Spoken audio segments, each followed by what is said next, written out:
자, 오늘 우리에게 주신 하나님 말씀은 요한복음 4장 35절에서 42절 말씀입니다.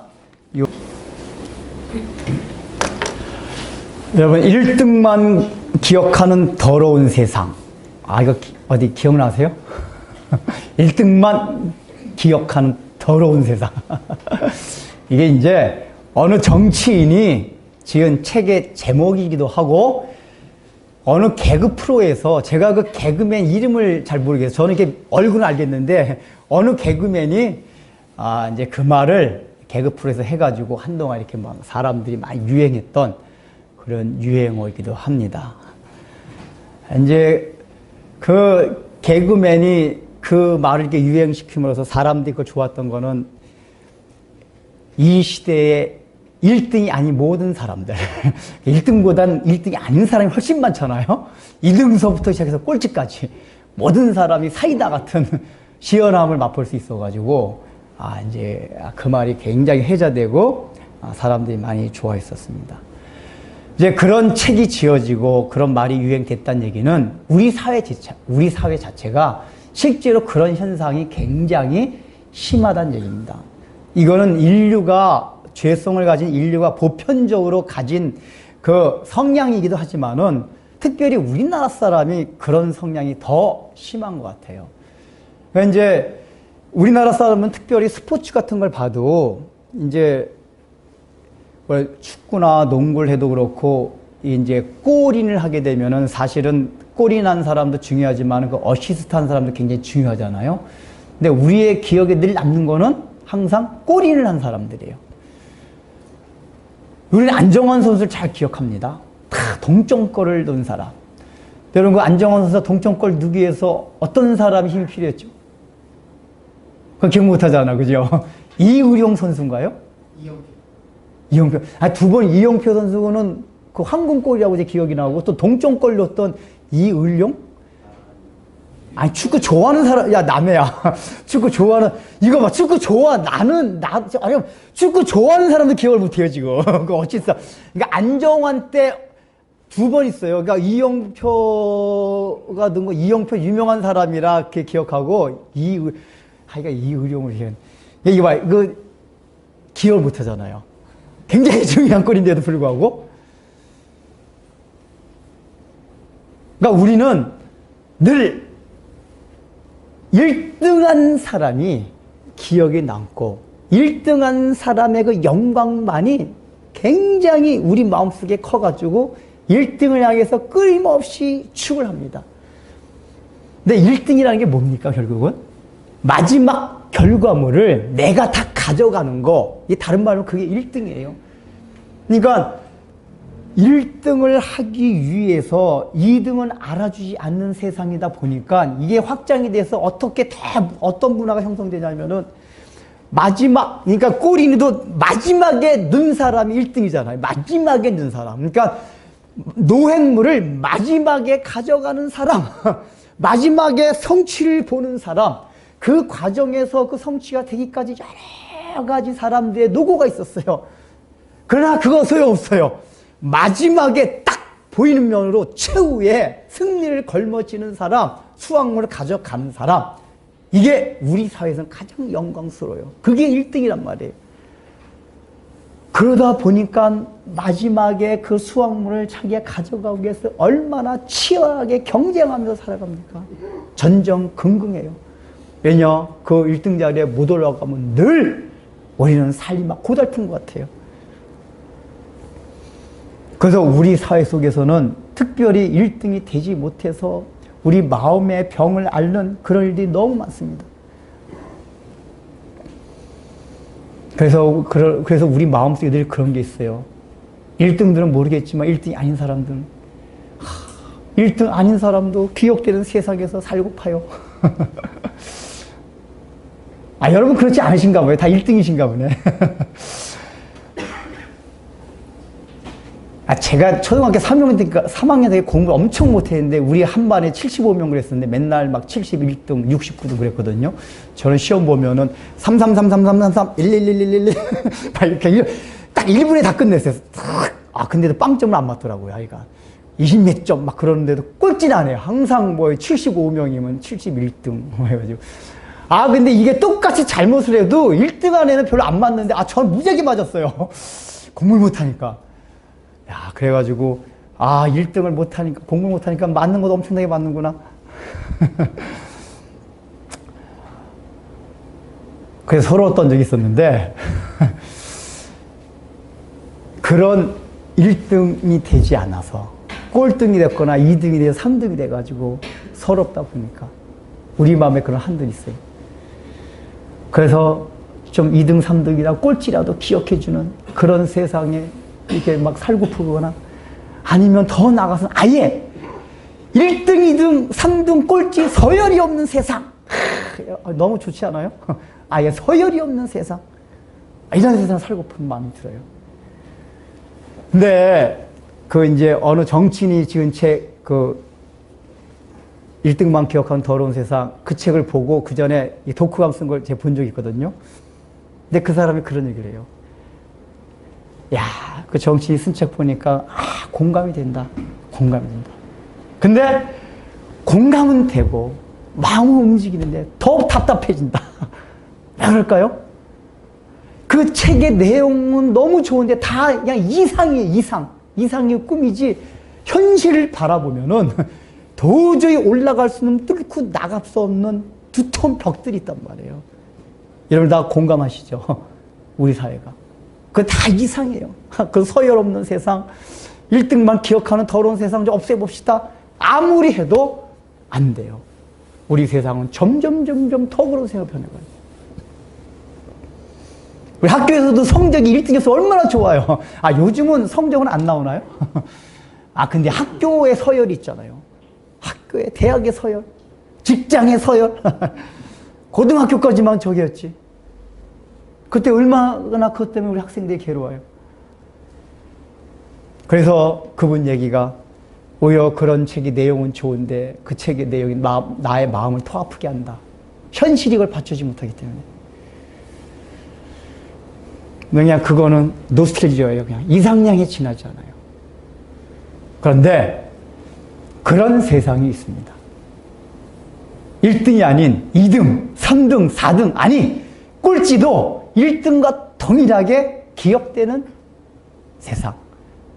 아니 더 나가서는 아예 서열이 없는 전부 다 1등인 곳.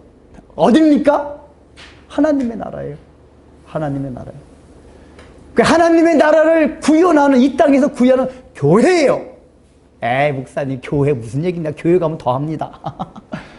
그냥 교회가 잘못됐다는 얘기죠. 원래 교회란 건 하나님의 나라를 이 땅에서 구현하는 곳이에요.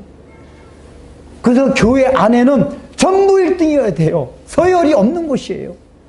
근데 우리 안에는 뭐로 다 서열이 있어요.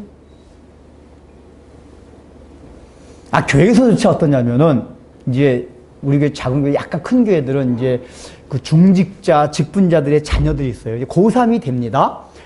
그러면 얼마나 주일날 다 그러는 건 아닌데, 제가 그 전에 그 전에 있던 교회도 이제 보구가 담임 목사를 했어요. 주일날 고3 중직자 자녀들이 교회 안 나오는데, 다 학원 보내고. 그러니까, 고3이다. 1년간만요. 근데 어떤 학생들은 부모도 안 나오는데 자기 나름대로 신앙을 가져가지고 부모가 오히려 간섭을 안 하니까 학원 안 가고 열심히 예배 나오는 애들이 있어요.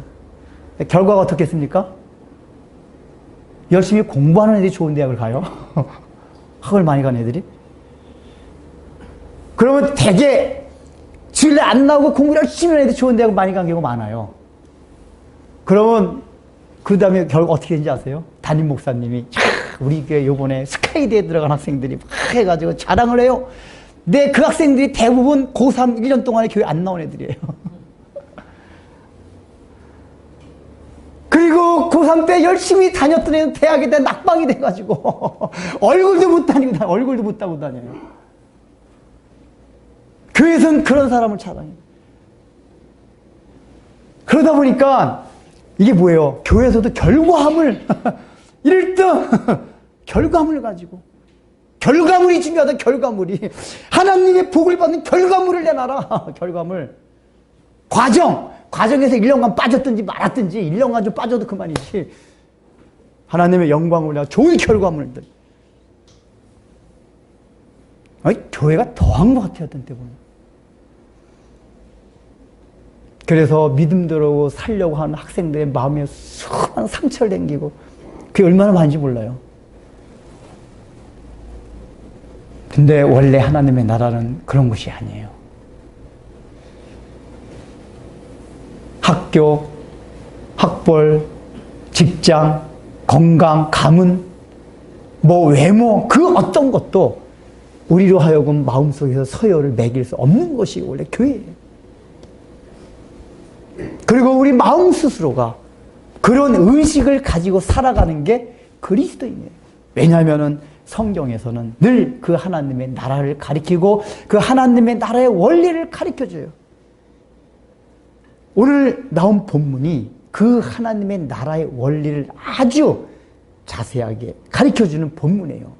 여러분, 이 본문에서 그렇게 가르쳐주는 거 같지 않죠? 이 본문이 보면은 우리말 자체는 어렵지 않은데 되게 헷갈려요, 내용이 자세히 보면은. 그래서 오늘 본문을 통해 가지고 하나님의 나라의 그 원리, 모든 사람이 다 1등인 서열이 없는 그 나라에 우리가 들어와 있다. 이걸 좀 살펴보고자 합니다. 자, 오늘 본문은 내용의 위치가 어디 있습니까? 예수님께서 사마리아 여인과 얘기하면서 사마리아 여인이 예수님 메시아심을 알게 되고 마을로 뛰어가서 전도하러 갑니다. 그 사이에 음식을 구하러 간 제자들이 와서 예수님께 음식을 권했을 때 지난주 한 얘기가 그였죠. 나는 너희가 알지 못하는 참 양식이 있다. 지금 배부르다. 여기까지 얘기했어요. 그 배부른 게 왜라고 했죠? 야, 앞으로 이 사람들이 구원받을 걸 생각한 예수님 배불렀어요. 이제 그거의 연장선 상에서 예수님이 이제 무슨 말씀을 하시냐 하면 35절 읽어보겠습니다. 35절 시작.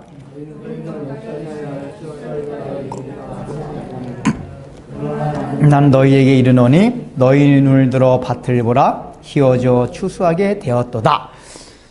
이제 예수님이 갑자기 추수 얘기를 하시는 거예요. 이제 나 배부른 양식이 있다. 이 얘기 뭐냐면은 내가 배부른 이유가 뭔지 아니? 너희가 알지 못하는 양식? 지난번에 뭐라고 말했죠? 하나님의 말씀을 순종하는 거. 또 하나 뭐라고 했어요? 30절 나오 이거 읽어보세요. 여기 30 몇 절입니까 그게? 34절 시작.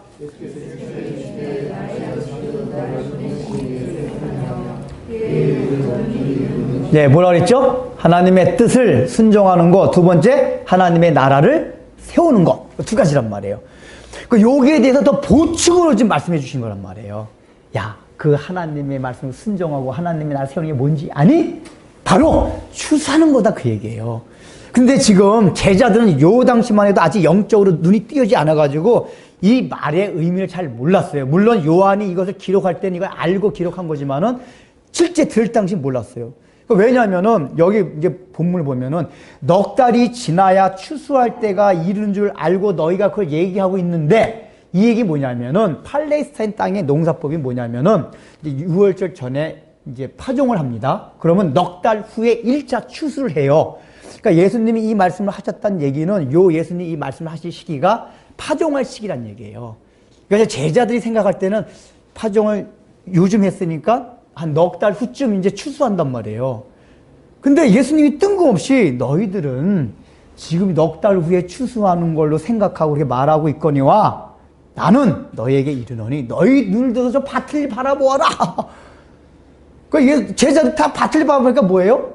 아직 밀이 올라온 것도 보이지 않아요. 뿌려가지고. 주로 팔레스타인 밀이잖아요. 보이지도 않는데 예수님 뭐라고 말씀하냐? 저 휘어져서 추수하게 된 걸 뭐라 그래요? 제자들에는 안 보이는 거예요. 예수님이 보신 거예요. 그럼 휘어져 추수하게 된 게 뭘까요? 우리는 이 전체적인 내용을 알고 있기 때문에 알아요. 그게 뭐죠? 사람들이 구원받는, 아까 찬송가도 불렀잖아요. 사람들이 구원받는 거. 그러니까 알곡을 걷어들이는 거, 영혼의 알곡을 걷어들이는 거, 이게 추수인지를 우리는 알고 있습니다. 그러니까 제자들은 몰랐어요. 이제 특별히 예수님이 왜 희어져라고 했냐면은 지금 요 상황이 예수님이 가장 먼저 이 현장에서 구원받는 것을 생각할 때 누구를 생각하고 계신 겁니까? 전 인류기도 하지만 현장에서 당장 생각하는 건 사마리아인들이에요. 사마리아 여인이 지금 사마리아 마을로 전도하러 갔기 때문에. 그런데 사마리아 사람들이 옷을 입고 다닐 때 흰옷을 대부분 입고 다녔습니다. 여러분 이제 율법에 보면은 그런 말씀이 나옵니다. 너희가 옷을 입을 때에 두 가지 색이나 두 가지 직조물로 혼합된 옷을 입지 말라 그래요. 그거 기억나시죠? 그래서 사마리아 사람들 모세 오경을 철저히 믿었기 때문에 유대인이나 사마리아인들이나 대부분 이제 서민들은 이 양 같은 거 잡으면 양가죽이 하얗잖아요. 그리고 그 당시는 이제 또 염색 기술이 발달이 안 됐기 주로 단색을 입었는데 염색 기술이 발달이 안 됐기 때문에 하얀 거에다 염색을 하면 돈이 많이 드니까 그냥 뭐 양가죽 좀 돈이 있는 사람들은 이게 하얀 삼배를 하얗게 그냥 거기 색깔을 입히고 하면은 율법에 어긋난단 말이에요. 그래서 주로 흰옷을 아주 돈이 많은 사람은 이렇게 자주색 같은 비단 이런 거 아예 자주색 뭐 이렇게 했지만은 대부분 서민들은 흰옷을 입었어요. 특히 사마리아 사람들이.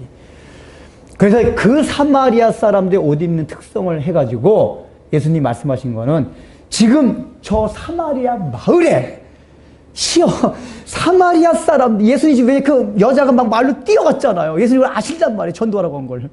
그리고 요 오늘 마지막 절에 보면은 사마리아 사람들 예수님께 막 달려와요. 예수님이 그걸 보신 거예요. 야, 사마리아 사람들, 흰 옷을 입은 사마리아 사람들이 오는 것을 보라. 저 사람들이 무르익어가지고 하나님의 나라의 백성으로 좀 추수하게 된 이게 너무나 눈에 보이니 내 배부에 얼마나 부른지 아느냐.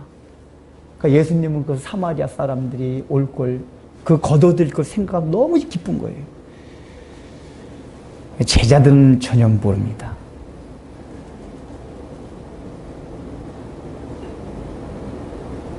그러면서 제자들한테 뭐라고 말하냐면은 이제 그 35절, 36절 조금 더 하고 38절 한번 읽어보겠습니다. 38절 시작.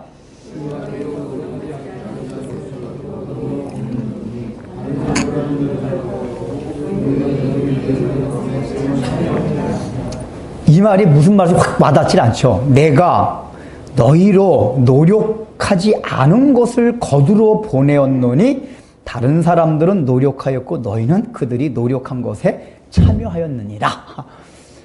이제 여기서 하나님의 나라의 원리가 나와요. 일단은 우리가 지금 원래 예수님의 복음이 누구부터 지금 전도가 누구부터 한 거죠? 제자들이 가장 먼저 예수님의 복음을 전하기 시작했습니다. 그럼 우리는 보통 일반적으로 처음에 전도할 때 뭐라고 표현하죠? 예를 들자면 우리나라의 복음의 황무지였었어요. 하나님도 모르던 백성이었어요. 그런데 미국과 호주의 선교, 처음에 이제 미국의 선교사들, 알렌 박사, 언더우드 박사 같은 사람들이 와서 샌브란스 병원도 짓고 이제 복음을 전하기 시작했어요. 그래서 오늘날 우리가 뭐라고 말하죠? 그들이 와서 복음의 씨앗을 뿌렸고 우리가 지금 그 열매를 먹고 있다. 이렇게 얘기해요. 지금 그 열매를 거두고 있다라고 얘기를 해요. 그러니까 이 말은 뭐냐면 처음에 복음에 전해질 때는 보통 씨를 뿌린다. 그때 심는다. 이렇게 얘기한단 말이에요. 그러면은 예수님의 제자들이 처음에 예수님의 복음을 전했기 때문에 예수님의 제자들이 심고 씨를 뿌리는 거란 말이에요, 사실은. 근데 지금 예수님은 뭐라고 표현하면 너희가 복음을 심으러 가라, 씨를 뿌리러 가라라고 말씀을 하시지 않고 거두러 가라고 말씀을 하고 계세요. 거두러 가라. 이걸 유의하셔 보여야 돼요. 거두러 가라. 이 얘기는 뭐죠? 심은 자는 따로 있다 그 얘기예요. 따로 있다 그 얘기예요. 너희는 거두러 가는 자들의 얘기예요. 그러면서 하시는 말씀이 뭐냐면은 내가 너희로 노력하지 아니한 것을 거두러 보내. 이 얘기가 그 얘기. 원래는 거둔다는 얘기는 되게 일반 농사 지을 땐 자기가 파종하고 심고 씨를 뿌리고 한 것을 열심히 수고를 한 거를 거둬들이는 거잖아요. 근데 일반적으로 농사법이 그런데 예수님이 뭐냐면 너희가 노력하지 아니한 것을 거두라. 그러니까 이 얘기 뭐죠? 너희가 심지 아니한 것을 내가 거두어 보낸다 그 얘기예요. 너희가 심지 아니하였다 그 얘기예요. 그러니까 심는 게 수고 전혀 안 했다 너희가. 자 그러면은 심는 사람과 제자들은 일단은 거두러 가는 사람이에요. 심는 사람 누가 따고 있어요? 누굴까요? 심는 사람이? 여기 보면은 노력하지 아니한 이런 것들이 다 영어로 하면 현재 완료형이에요. 현재 완료, 미완료. 과거에서 지금까지 쭉 이렇게 했다는 얘기예요. 심은 사람들이 쭉 과거서부터 지금 현재까지 계속 심어왔다. 그 얘기예요. 노력해왔다. 너희 노력하지 아니하였다. 그 답을 구하기 위해서 우리 현장을 생각해 봅시다. 사마리아 여인이 지금 사마리아 여인도 지금 거두어 드리는 걸 받는 거죠. 왜냐하면 지금 추수하는 거기에 들어온 거예요. 지금 그러니까 사마리아 여인도 추수하는 곡식에 들어온 거란 말이에요. 그러니까 거두어 드리는 거예요. 지금 거둠을 받는 거예요. 그러면은 그리고 사마리아 여인도 그 마을 사람들한테 전도하러 갔기 때문에 거두러 간 거예요. 거두러 갔어요. 그러면은 사마리아 사람이 그 거두러 갔다는 얘기는 예수님을 구주로 지금 메시아로 알고 믿었다는 얘기예요. 근데 여기 믿기까지 어떤 과정이 있었죠? 전제가 사마리아 여인이 구약에 나타난 예언된 메시아에 대한 말씀을 알고 있었어요. 알고 있었어요.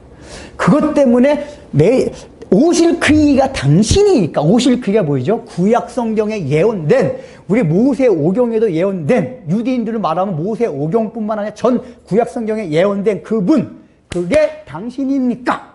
라고 물어본 거예요. 그러니까 이 얘기는 사마리아 여인이 거두게 된 데는 어떤 사람들의 노고가 있었냐? 이유가 뭐냐?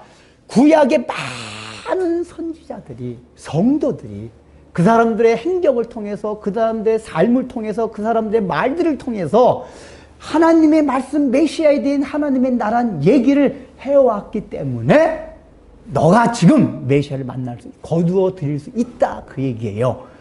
근데 구약의 그 성도들이 하나님의 말씀을 전하기 위해서 그 행적대로 살기 위해서 얼마나 고난을 겪었습니까? 히브리서 내용이 다 그거잖아요. 믿음장.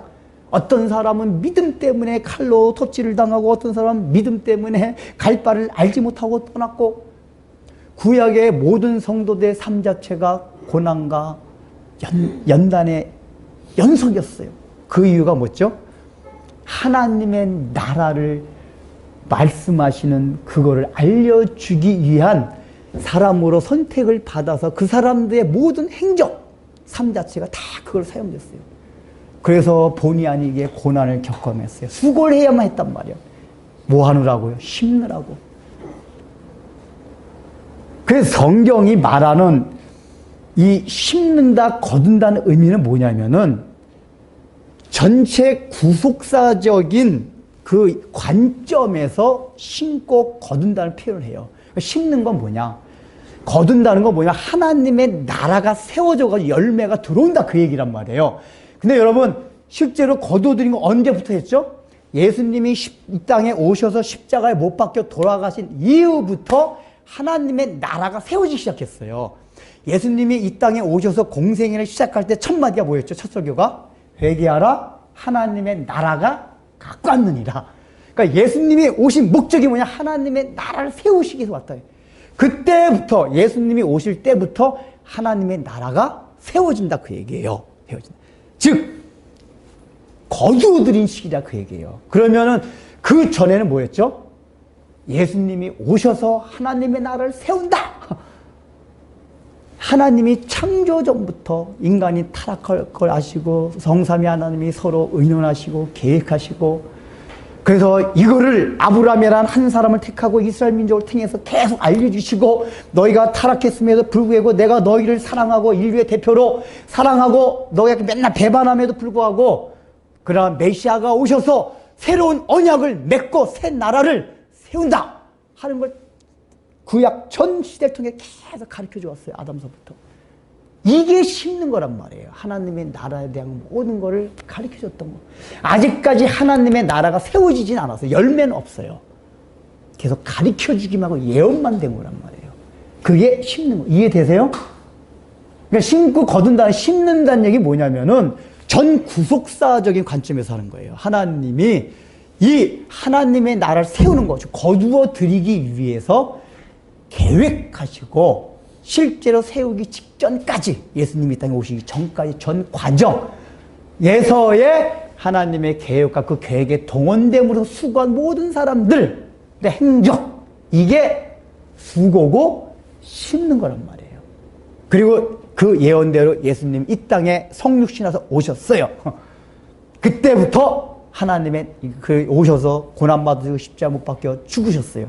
이때부터 하나님의 나라가 실제 시작은 그때부터 시작이 됐어요. 구약 때 모형이었고. 좀 설명 잘 드세요. 그래서 예수님이 오신 이때부터가 거둬 드리는 때다, 그 얘기예요. 이해되시죠? 거둬들인 때요. 그러니까 구약은 다 뭐죠? 심는 기간이었어요. 그리고 예수님 오신 신약 때가 다 거둬들인 때였어요. 그러니까 최초로 거둬들이기 시작한 사람이 제자들이에요. 제자들은 씨를 뿌린 사람들이 아니라 구약 때 뿌린 씨들을, 심은 것들을 이제 처음으로 거둬들이기 시작한 사람들이에요. 그 뒤를 이어서 다 누구죠? 제자들에 의해서 거둬들인 사람은, 여기서 보면은 제자들이 먼저 거둬들임을 당한 거예요. 그 제자들의 공동체부터 예수님께서 하나님의 나라를 세워가기 시작했어요. 그래서 그 제자들, 하나님의 나라가 세워진 제자들을 통해서 또 하나님의 나라가 전해져요. 거둬들이는 거예요. 또 거둬들임. 즉 거둬들임을 당한 사람들은 또 거둬들이는 일에 동원되는 거예요. 동원돼요. 그래서 제자들이 알곡이 되어서 거둬들임을 당했기 때문에 너희들도 이제 거두어 나가라, 이렇게 말씀하시는 거예요. 이해되십니까? 제자들은 그래서 씨를 뿌린 자가 최초로 추수꾼. 이 추수꾼이라는 용어가 막 신천지가 잘 써가지고 얘네들이 먼저 이걸 차용해가지고 최초로 거두어 나간 사람들. 거두어 나간 사람들이에요. 거두어 나간 사람들. 자, 그러면은 이런 의문이 들 수가 있습니다. 아니, 우리나라 조금 아까 얘기했듯이, 우리나라 처음에 선교사, 유대인들은 구약 성경이 있어서 그 구약의 모든 성도들, 선지자들이 심은 사람이라고 볼 수 있고, 그들은 거둬들인다고 볼 수 있지만은, 이방인들, 하나님 아예 알지 못했던 우리들은 생판 몰랐기 때문에, 특히 우리나라도 그랬잖아요. 저 미국의 선교사들이 와가지고 하나님을 알려줬잖아요. 예수님을 알려주고. 그래서 우리는 늘 얘기하기가, 그들이 와서 복음의 씨앗을 뿌려줬다, 심어줬다, 그 열매를 거두고 있다, 이렇게 얘기한단 말이에요. 이건 뭡니까?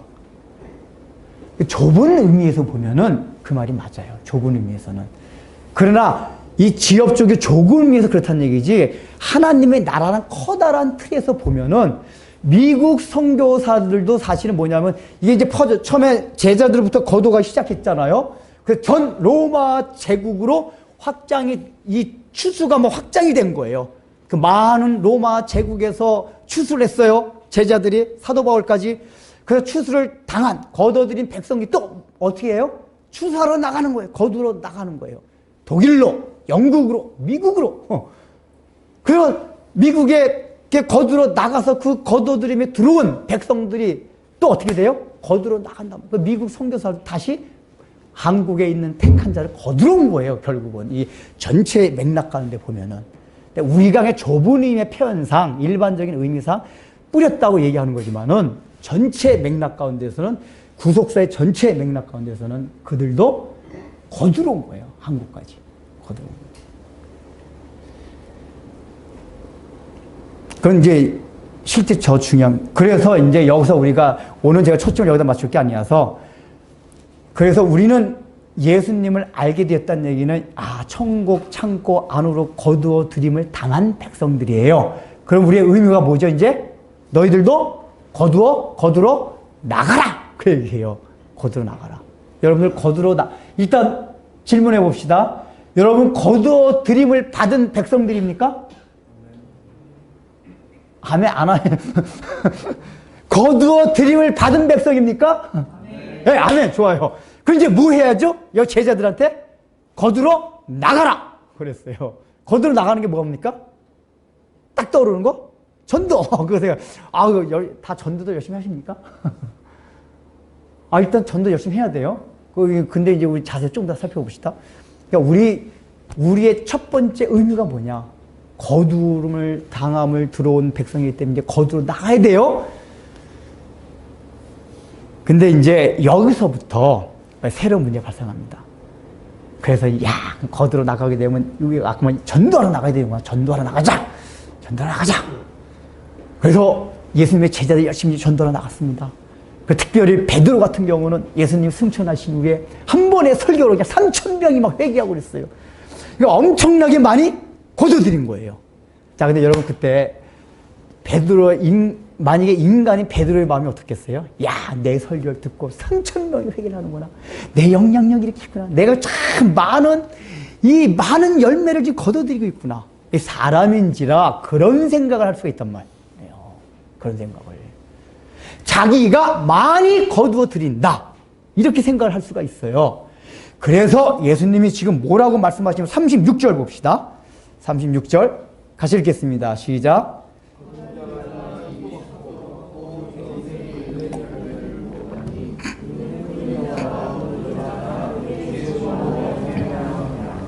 일단은 거두는 자가 이미 삭도 받고 영생에 이르는 열매를 모으나니 이게 무슨 뜻 같아요? 보통은 예수님께서 뭐냐면 너 이제 거두러 나가라고 뒤에 말씀하시는데 미리 말씀하셨어요.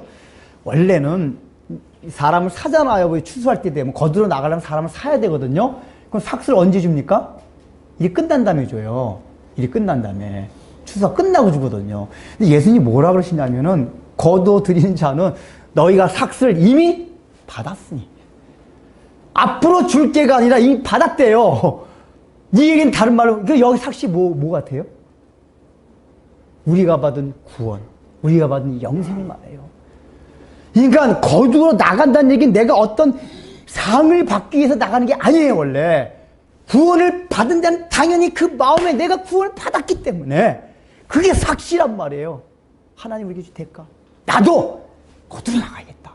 내가 아무 값 없이 자격 없는 자에게 구원받았으니 나도 다른 사람들, 하나님의 택자들을 구원하러 나가야겠다. 이런 마음이 들어서 나가는 게 거두는 행위란 말이에요. 전도란 말이에요. 삭슬 이미 받은 사람이 거두러 나가는 겁니다. 삭슬 받기 위해서 나가는 게 아니에요. 그런데 그 후반절에 뭐라고 나왔죠? 이는 뿌리는 자와 거두는 자가 함께 즐거워하게 하려 합니다. 예를 들면 베드로 같은 경우 그렇게 많은 사람을 거둬들였어요. 그럼 우리가 일반적으로 아까 말한 1등만 기억하는 더러운 세상의 원리로 얘기한다면은 베드로같이 마지막, 그러니까 중간에 심은 거 누가 알 거 아니에요? 마지막에 많이 거둬들인 사람, 추수가 많은 사람, 그게 당연히 돋보여요. 여러분 바울이 훌륭하다고 늘 성경은 바나바보다 바울이 항상 앞서서 나와요. 그리고 베드로는 3,000명이나 회개시켰지만은 베드로가 회개하기까지 그 열매를 거둬들일 때까지 얼마나 많은 사람, 심은 사람들이 있었는지 아느냐? 구약 때부터 예수님이 그 얘기를 하는 거예요. 그런데 그 사람은 이름도 알려지지 않았지만 그 사람들의 상급과 너의 영광 상급이 똑같다 그 얘기예요. 동일하다 그 얘기예요. 너가 마지막에 많은 결과물을 얻었다고 해서 1등을 했다고 해가지고 너가 최고가 아니다 그 얘기예요. 아무도 보이지 않고 결과물을 늘 이 세상은 결과물을 얻지 못하면 2등이 되고 3등이 되고 아무 결과물 없으면 꼴찌가 돼요. 그런데 예수님 말씀은 아무 결과물 없는, 힘든 사람은 여기 결과물이 없는 사람이에요. 결과물이 없어요. 늘 마지막 추수하는 사람이 결과물이란 말이에요. 예수님이 베드로야, 요한아, 나중에 이들이 깨달았을 때, 우리는 구약의 많은 성도로부터 심어왔기 때문에 이름도 다 알 수 없는 사람, 여기서 심고 저기서 심고 이거를 지금 거둬들인 것 뿐이다. 그래서 교만할 수가 없어요.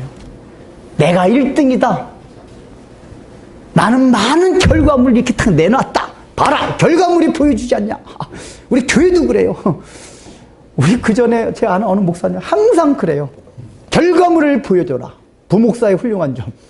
부목사를 이렇게 할 때 평가할 때 그래프 딱 해요. 그래프. 그 교구에 사람이 얼마나 늘어나나. 그래프가 보여준다. 결과물. 다 필요 없어요, 과정은. 그래서 목사님들이 막 가라로, 이런 건 참, 허수. 그 교회에서 다른 교회로 간 사람이 많거든요. 근데 갈 때 뭐 이 교회에 막 이적해서 가지는 않아요.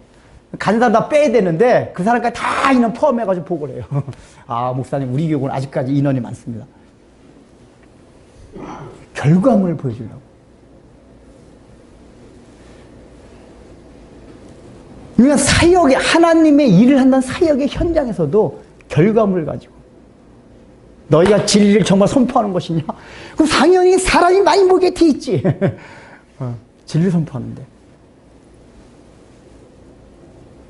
근데 예수님의 말씀은 그 마지막 결과물이 너희를 평가하는 게 아니다, 그 얘기예요. 심은 사람과 거둔 사람이 함께 즐거워한다, 함께 영광을 받는다, 그 얘기예요. 이 얘기 뭐죠? 그 거둬들이기까지는 수많이 심은 사람이 있었기 때문에 너가 거둬들일 수 있다, 그 얘기예요.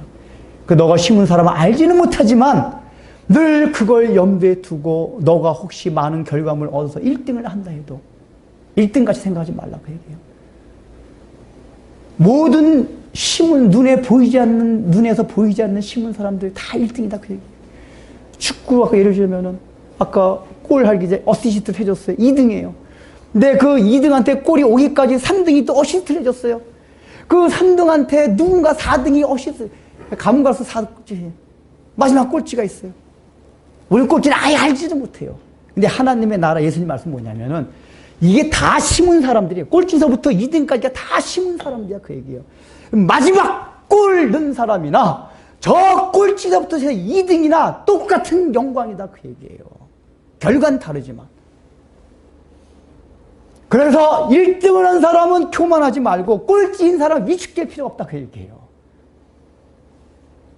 우리가 교회 사역의 현장에서 그렇게 필요해요. 내가 하나님이 어떤 사람은 재능도 많이 주시고 환경과 여러 허락하셔가지고 우리 목회자 같은 경우 많은 사람을 모으게 하는 뭐 그런 경우도 있고 또 유난히 전도를 잘하는 사람들도 있어요. 그럼 늘 교회는 그런 사람들 잘한 걸 세웁니다. 우리 전도할 때 좋은 성경 있잖아요. 다니엘서 12장 3절 말씀. 많은 사람을 옳은 대로 돌아오게 하는 자는 별과 같이 영원토록 빛나리라. 그 이야기 못 들으셨습니까? 뭐 모르는 것 같이 이렇게 하세요? 처음 들으셨어요? 큰일 났네. 다니엘서 12장. 그게 이제 목사님이 설교할 때, 전도에 대한 설교할 때 그걸 많이 해요. 많은 사람들을 옳은 대로 돌아오게 하는 자는, 옳은 게 뭐죠? 가장 옳은 게 구원을 받게 하는 거란 말이에요. 진리 가르쳐 주는 거란 말이에요. 진리로 오게 하는 거. 그러니까 전도가 맞아요.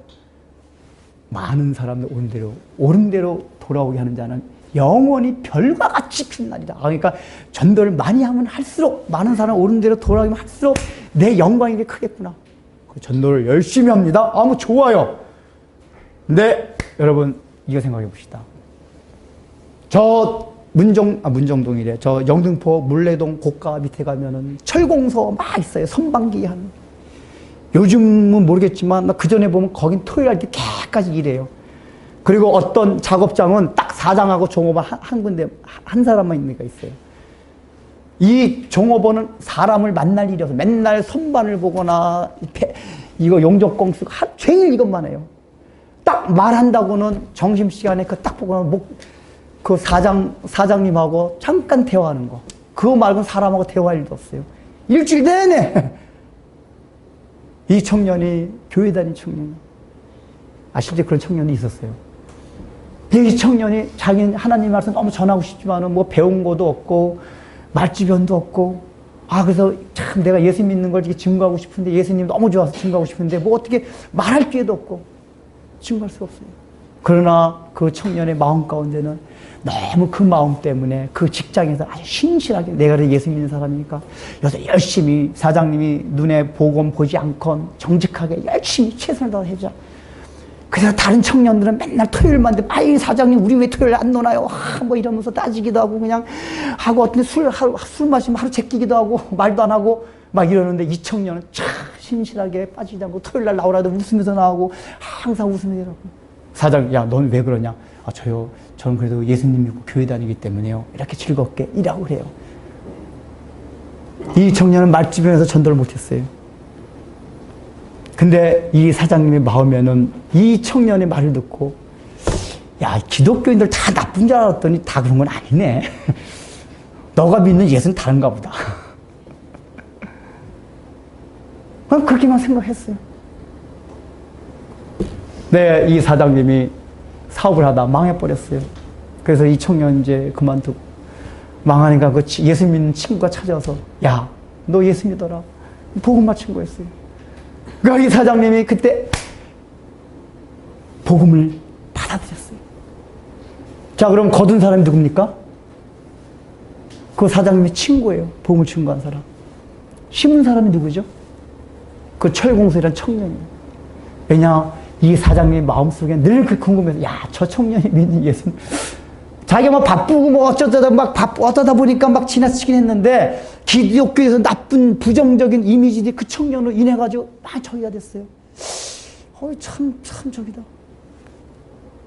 그러니까, 다른 때 같으면 친구 와서 복음, 하지 마! 말하지 마! 너 종교에 대한 얘기 절대 하지 마! 이럴 텐데, 너 교회쟁이 얘기하지 마. 이럴 텐데, 그 청년을 위해서 마음이 하나가 됐어요. 얘기해 줄 때 마음을 연dar단 말이에요. 이 청년이 심었어요. 그러나 이 청년은 무명이 알지도 못해요. 역사도 안 나와요. 이 사장님이 신앙생 그때 열심히 했어요. 그 자녀들을 신앙교육 시켰어요. 그래서 그 자녀가 대학 훌륭한 목사님이 나왔어요. 그 훌륭한 목사님이 베드로와 같아가지고 그냥 수만 명을 몰아넣고 빌리그람 같이 해서 그냥 설교하면 수천 명이 회개하는 역사가 일어났어요.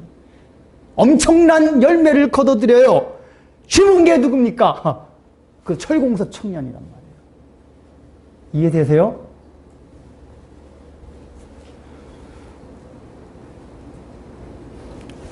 우리가 심은데 세상은 다 결과물이 없는 심는 사람은 알아주질 않아요. 그러나 하나님의 나라는 결과와 과정이 동일하게 중요해요. 거기에 수고한 사람들은 심었던 결과물 얻었던 표면적으로 보이는 것으로 판단하는 게 아니라 누가 심으면 심는 대로 거두는 사람으로 최선을 다하고 너의 수고를 다했느냐. 이걸 보고 하나님 부르신단 말이에요. 그래서 내가 가진 능력, 내가 가진 위치, 재능, 이거 아무 상관이 없어요. 아무 상관이 없어요. 전도도 재능이 있어야 돼요. 사람 잘하는 사람이 있어요. 그 성향적으로 유난히.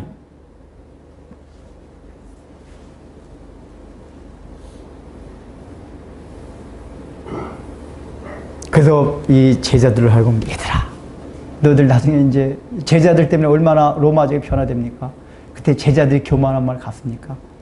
아니에요. 똑같아요. 뿌린 자와 거둔 자가 함께 즐거워합니다. 1등이나 꼴등이나 똑같이 즐거워하고 영광을 받는 것이에요. 아니 이게 다 1등이에요. 하나님은 다 1등이고 또 뭐예요? 아예 1등 꼴등이란 개념이 없어요. 우리 안에는. 누가 그냥 충성을 다하고 최선을 다했느냐. 그것뿐이에요. 그게 사역이든 여러분의 삶의 어떤 현장이든 제발 결과물 가지고 1, 2등 평가하지 마세요. 우리가 그 사고방식에 벗어나는 게 얼마나 힘든지 몰라요.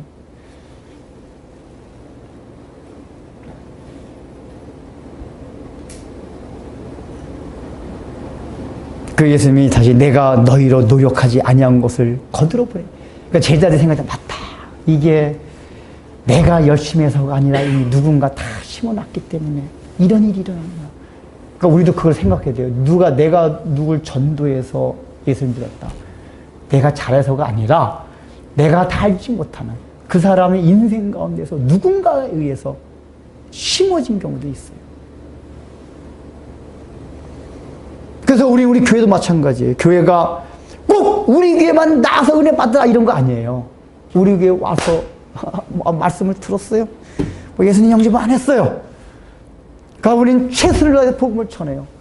근데 이 사람이 말씀을 들었다가 어느 때 문득 막 살아가다가 어려운 일 당하고 그래서 옆에 있는 교회에 나갔어요. 그거 들으면서 그때 복음을 받아들이고 예수님 영접했어요. 우리 아무 상관없는 겁니까? 아니에요.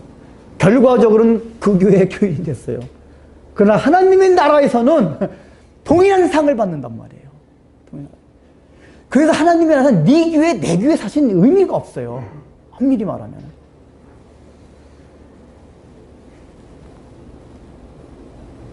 최선을 다해서 전하기만 하면 돼요.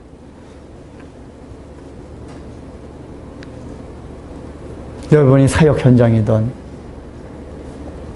삶의 현장에서든 여러분이 삶의 현장에서는 내가 그 하나님의 나라를 세우고 거들어가는 그 일을 마인드를 가지고 하셔야 돼요. 근데 그 마인드를 할 때 나한테 좋은 결과물이 많아야 되는데 그래야지 하나님의 영광이 되는데 이런 거 따지지 말라고요. 철공서 청년같이 내게 주어진 거 없고 배운 것도 없고 아무 말도 해도 내 최선을 다해서 예수님을 사랑하는 마음으로 이걸 하면은 하나님이 나중에 잘했다고 칭찬해요. 제가 나비 효과 늘 얘기하잖아요. 자기는 나비짓한 것뿐이 기억이 안 나요. 근데 나중에 예수님이 재림하셔가지고 엄청난 면류관을 씌워주니까 이게 그래서 참 기가 막힌 원리예요. 분명히 자기는 하나님 앞에 한 게 아무것도 없어. 아무 생각해도 나비 요것뿐이 안 했는데 근데 하나님은 너희가 태풍을 일으켰다. 지구 가운데 이 나비짓하는 게 나비 효과거잖아. 지구 반대편 태풍을 일으킨 거예요. 어떤 과정들을 통해 가지고. 근데 예수님 말 자기는 아무리 기억하고 또 살리고 해도 나비짓한 것뿐이 없는데 나중에 예수님은 너가 태풍을 일으켰다 이렇게 얘기한다. 주님 저 아무 생각도 없는데요. 네가 했다. 저 거둔 게 아무것도 없는데요. 네가 나 심었다.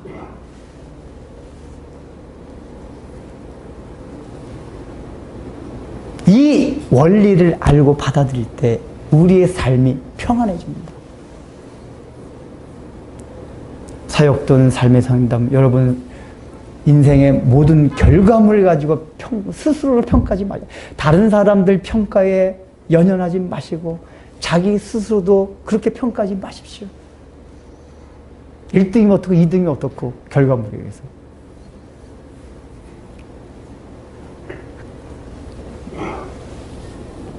그리고 혹시라도 내가 많은 결과물을 여러분 삶의 현장에 얻었습니까?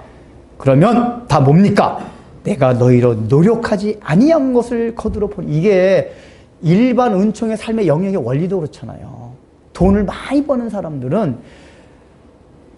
열심히 자기가 일해가지고만 돈 버는 거 생각하는데 그건 아니에요. 다 누군가가 의해서 다 유기적으로 일해 왔기 때문에 돈을 버는 거예요. 그래서 사실은 자본주의도 조심해야 되는 게 그래서 사회주의 생겨났고, 이게 그러니까 성경에 보면 자본주의 사상, 사회주의 사상 다 있어요. 자본주의도 내가 열심히 해서 돈을 버는데, 아니, 거기도 노동자들의 수고가 있었어요. 그걸 기억하고 자만하면 안 돼요. 너희들의 수고가 있었기 때문에. 그래서 자본가 사장들은 종업원을 대우할 줄 알아야 돼. 너희들의 수고가 있었다. 우리가 밥을 먹기에 내가 돈이 있어서 내가 밥 사 먹는데, 거기 밥상에 밥이 올라오기까지 얼마나 많은 사람들의 수고가 있었어요.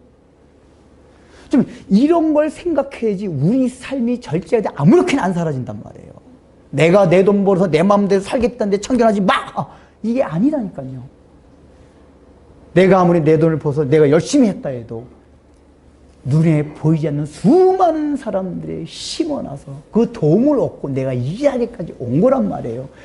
그래서 올라가면 올라갈수록 많이 얻으면 얻을수록 더 겸손해져야 돼요. 누군가 나 이렇게 내 도움을 받아 이 자리에 왔구나. 나도 더 도와야겠구나. 이것이 그리스도인의 삶이에요. 내 거들어 나가는 삶입니다. 여러분도 이제 거둠을 당한 알곡이 됐으니까 힘있게 또 당장 열매가 맨날 거들어가도 열매가 없어요. 열매가 없다 해도 지치지 말고 절망하지 말고 계속해서 거들어 나가십시오. 기도하겠습니다. 하나님 아버지, 참으로 주님께서 육신의 몸을 이 땅에 오셔서 참으로 저희들을 알곡으로 삼아 주시사 거두어 들이심으로 우리가 이 땅에서 배회하는 백성이 된 것이 아니다. 결국은 추수가 끝나고 한 곳에 모아져서 탈곡식이 아니라 창고에 들여서 주님께서 베푸시는 그 천국 잔치의 향연에 참여할 수 있는 그런 놀라운 자격과 특권을 허락해 주심을 인하여 감사하며 봉헌합니다. 참으로 이제 참된 봉헌은 우리도 창고에 거둬들임을 당했으니 이제 주님께서 제자들에게 명령하듯이 다른 사람을 추수하고 거두어 들이러 나가는 그 삶을 살게 하여 주옵소서. 내가 하는 일이 직접적으로 사역적인 이든지 아니든지 또 어떤 직업의 영역에서도 하나님 아버지 내가 직접적으로 전도할 수 있는 일이든지 그렇지 아니하든지 상관없이 그 마인드로 내가 삶을 살아감으로써 내 앞에 내 인생의 내 삶 가운데는 아무 열매가 보이지 않고 결과물이 보이지 않는데도 그것 때문에 위축되거나 절망하거나 실망하는 것이 아니라 하나님께 드린 그 모든 것들이 나중에 많이 거두어들인 사랑과 동일한 영광을 누릴 줄 알고 감사하고 기뻐하게 하여 주시고 혹시 많이 받아서 많은 열매를 맺으면 교만하지 않고 더욱더 다른 사람에게 나누어주는 삶을 살아갈 수 있도록 주님께서 은혜를 베풀어 주옵소서. 예수님의 이름으로 기도드립니다. 아멘. 네, 축도하고 예배 마치겠습니다. 이제는 우리 구주 예수 그리스도의 무한하신 은혜와 하나님 아버지의 놀라우신 사랑과 성령님의 감동과 위로하심이 이제 참으로 거두어 드리는 때를 만나서 그것도 이제 예수님이 그 휘어지는 것을 보는 그때부터 시작하여 많은 밭들이 거의 다 추수가 되고 한 기퉁에 조금만 남아있는 그 밭을 바라보고 있는 말세 지마를 당하여서 우리 항상 깨어서 나도 거둬 드리는 자에 참여함으로써 하나님 나라의 영광에 함께 참으로 참여하기를 소망하는 우리 사랑하는 성도들 위해 삶 위에 이제부터 영원토록 함께 있을지어다.